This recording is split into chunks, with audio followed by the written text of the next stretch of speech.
नई नवेली बहू तनु ने घर में प्रवेश करने के लिए अपने दाहिने पैर को आगे बढ़ाया ही था कि कुछ औरतों की नज़र उसकी पैरों की उंगलियों पर पड़ी। उसकी पैरों की उंगलियां अंगूठे से बड़ी थी, इसलिए लोग दबी जबान से वो औरतें आपस में बातें करने लगी। देखा तुमने, बहू के पैरों की उंगलियां उसके पैरों के अंगूठे से बड़ी हैं। अरे, ऐसी लड़कियां कभी ससुराल में निभा नहीं पाती, बल्कि पति को भी दबा कर रखती हैं। क्या सोचकर ऐसी बहू को घर में लेकर आए ये लोग। एक ही बेटा है, थोड़ा भी दिमाग नहीं लगाया। कहीं बहू उसे लेकर अलग हो गई तो। जिसे सुनकर सास वृंदा जी के मन में डर बैठ गया। इकलौते बेटे वरुण के अलग होने की कल्पना ने ही उन्हें झकझोर कर रख दिया। लेकिन ये बातें उनके अलावा उनकी बहू तनु को भी सुनाई दे रही थी, और अपनी सास के चेहरे पर बदलते हुए हाव भाव देखकर उसे हैरानी हो रही थी। उसकी सास इन सब बातों को मानती है, उसे यकीन नहीं हो रहा था। आखिर सारी रस्म रिवाज हो जाने के बाद वृंदा जी के दिमाग में कोई ना कोई खिचड़ी पकने लगी। आखिर ऐसा क्या करे वो कि जिससे वरुण और तनु में प्यार ही न पनप पाए। इसलिए जब घर से मेहमान रवाना हुए, तब वृंदा जी ने अपनी ननद सुमति जी को भी घर पर ही रोक लिया। सुमति जी ने वृंदा जी को कुछ समझाया और दोनों अपनी योजना पर अमल करने लगी। आज वरुण और तनु की सुहाग रात थी। वरुण के कमरे को फूलों से सजाया गया था। वृंदा जी ने खुद अपनी बेटी मीनू को भेजकर तनु को तैयार करवाया था। रात को तनु कमरे में ही थी। इधर मीनू और वरुण के बीच हंसी ठिठोली चल रही थी कि वृंदा जी अचानक जोर से चिल्लाई, हाय राम, मैं तो मर गई। अचानक से सब लोग वृंदा जी के कमरे की तरफ भागे। देखा तो वृंदा जी जमीन पर पड़ी हुई हैं। उन्हें देखते ही वरुण और मीनू एक साथ बोले, क्या हुआ मम्मी। इससे पहले कि वृंदा जी कुछ कहती, सुमति जी की बोली, अरे भाभी का पैर फिसल गया, वो गिर गई, शायद मोच आई हो, देखो जरा। नहीं नहीं जीजी, मोच तो नहीं आई है, पर कमर में बहुत दर्द हो रहा है। हाय, मुझसे तो खड़ा भी नहीं होते बन रहा। बेटा वरुण, जरा सहारा देकर उठा तो सही। आखिर वरुण ने सहारा देकर वृंदा जी को उठाया और कराहती हुई अपनी माँ को बिस्तर पर लेटाया। हाय, मेरी कमर में बहुत दर्द हो रहा है, कोई मालिश कर दे तो अच्छा हो। इतने में मीनू बोली, मम्मी आप परेशान ना हो, मैं आपकी मालिश कर देती हूँ। अरे नहीं नहीं, हमारे में बेटियों से ये सब नहीं कराया जाता। जब घर में बहू है तो बहू ही करेगी। आज वो तेरी माँ की सेवा कर देगी और यही तेरी माँ के पास सो जाएगी। सुमति जी ने कहा तो वरुण और मीनू एक दूसरे की शक्ल देखने लगे, पर कर क्या सकते थे। आखिर मीनू तनु को बुला लाई। तनु ने आकर वृंदा जी की कमर की मालिश की, उसके बाद उनके पैर दबाने लगी। रात काफ़ी हो चुकी थी, इसलिए वरुण कमरे में जाकर सो गया और तनु वृंदा जी के साथ उनके कमरे में। लेकिन रात को वृंदा जी को खर्राटे भरते और आराम से सोते देखकर तनु के मन में यही बात आ रही थी कि कहीं सासू माँ नाटक तो नहीं कर रही।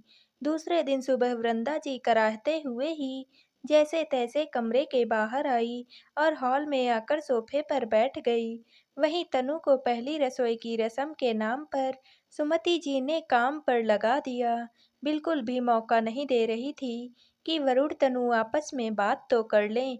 खाना खाते समय भी कहीं से कहीं तक नहीं लग रहा था कि वृंदा जी को दर्द है, बल्कि बैठी बैठी वो तो तनु के काम में मीन मेख निकाल रही थी।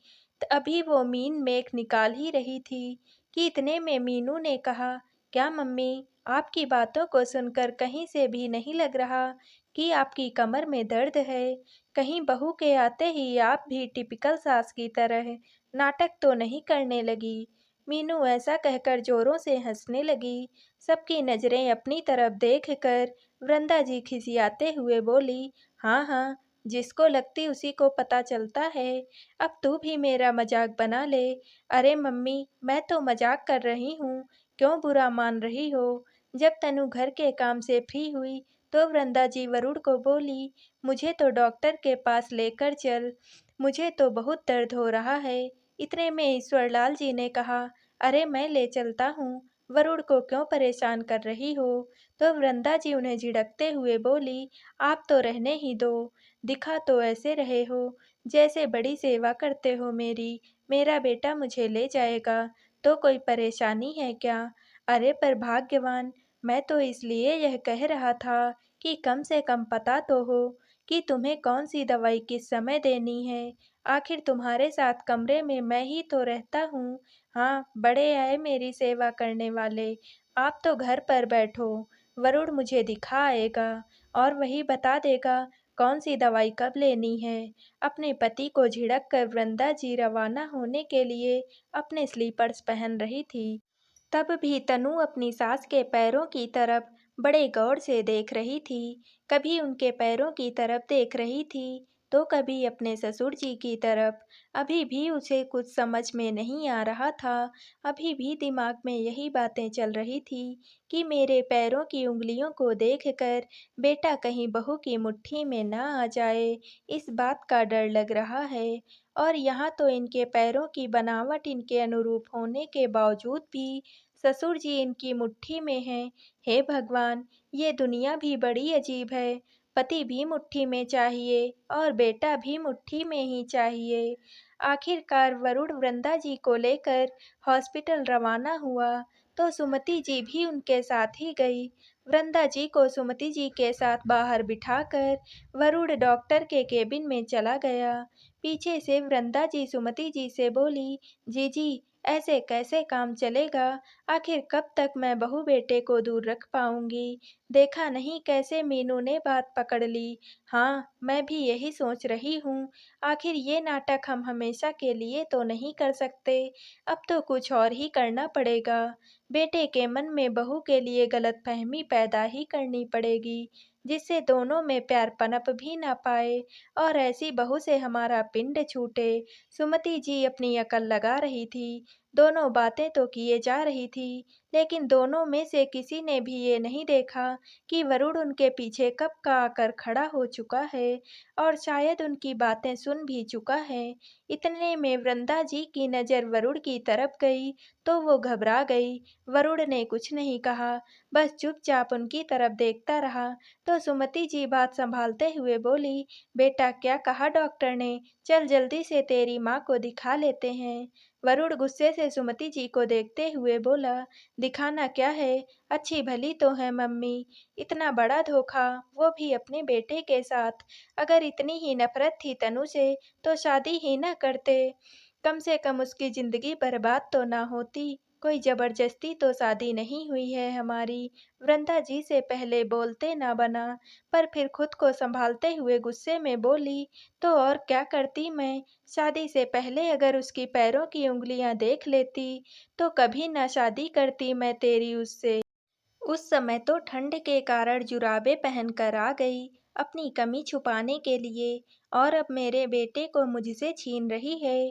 तुझे अपनी मुट्ठी में करके हमारा घर बर्बाद कर देगी। वरुण को अपनी मम्मी की सोच पर बहुत गुस्सा आ रहा था। ये कैसी बात कर रही हो मम्मी? आज के जमाने में ऐसी बातें कौन मानता है?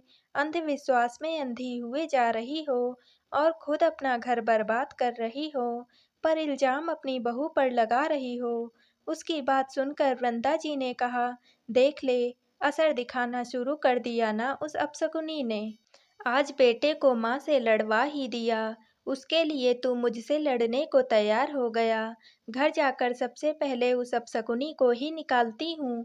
ठीक है, बिल्कुल निकालो, पर उसके साथ मैं भी जाऊँगा।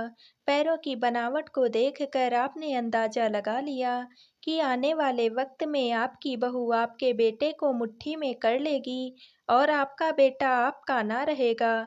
तो एक बात बताओ मम्मी, आपके पैरों की बनावट तो सही है ना? फिर आप तो कभी भी पापा को झिड़क कर एक तरफ बैठा देती हो।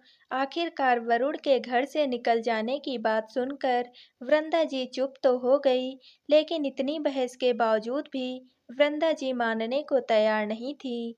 घर आने के बाद सुमति जी तो शक और अंधविश्वास का कीड़ा वृंदा जी को देकर अपने घर रवाना हो गई और इधर वृंदा जी अपने अंधविश्वास में ही जी रही थी। वक्त यूं ही बीत रहा था, लेकिन तनु को कोई खास फर्क नहीं पड़ता। पति का प्यार था, ननंद का साथ था, ससुर का आशीर्वाद था, इसलिए वृंदा जी ज्यादा कुछ कह नहीं पाती। सब इसी तरह हंसी-खुशी जी रहे थे, इस उम्मीद के साथ कि कभी तो वृंदा जी अपने अंधविश्वास को छोड़कर तनु को मन से अपना पाएगी। धन्यवाद।